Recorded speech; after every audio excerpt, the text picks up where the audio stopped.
Well, every year, Sickle Cell Awareness Month is celebrated in September, shedding light on the impacts of the genetic disease and how it affects red blood cells. The James R. Clark Memorial Foundation organizes several events throughout the month, and Deputy Director Yvonne Donald and James R. Clark Scholarship recipient Carolyn Rowan join us this morning. Ladies, thank you so much for being here. Thank you for having us.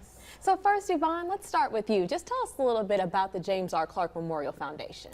Well, we were founded in 1972 in honor of Dr. James R. Clark, who was a pioneer in the field of sickle cell disease, and he worked really hard within the community to educate the community, in particular one thing about sickle cell trait and how sickle cell trait, the incidence of sickle cell trait can cause full-blown sickle cell disease. And just diving more into that, talked about some of the alarming facts about sickle cell disease. Well, sickle cell disease is one of the most commonly diagnosed genetic disorders here in the United States, and in fact, really all over the world.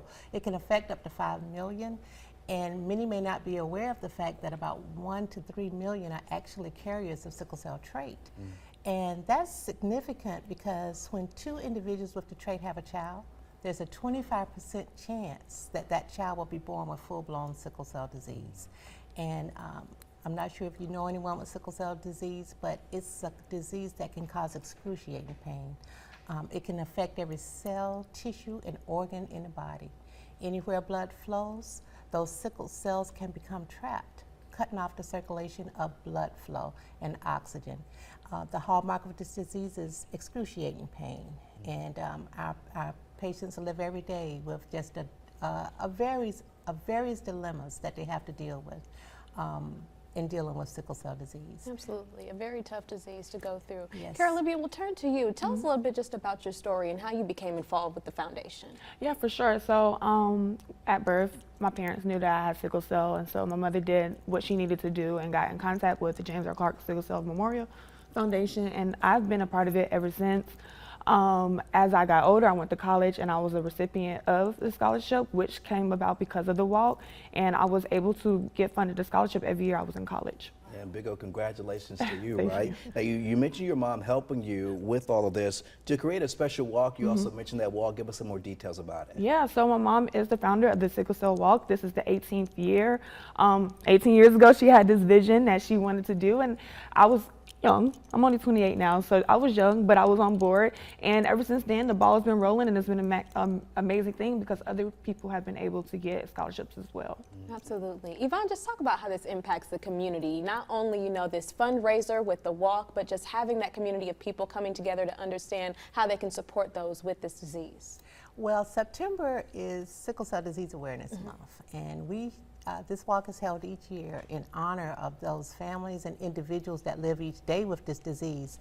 And the purpose is hopefully to raise awareness, to educate the community, to make more individuals aware of the various dilemmas, the facts actually, that surround sickle cell disease.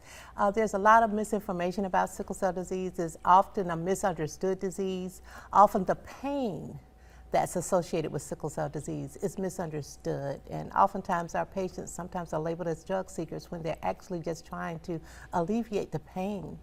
It's estimated that there is not one day that an individual with sickle cell disease is living that they don't have some degree of pain. Wow. So let's talk about the walk a little bit more. Talk about the details, how people can get involved with the walk, or if they want to donate, how can they do that? Well, they can actually register at strictlyrunning.com. The walk was actually scheduled to be held on September 14th, but because of Hurricane Francine, we will set a rain day right now tentatively for October 5th, but we ask those who are registered to please look out for your emails and notices, but right now we're looking at October 5th for a rain day.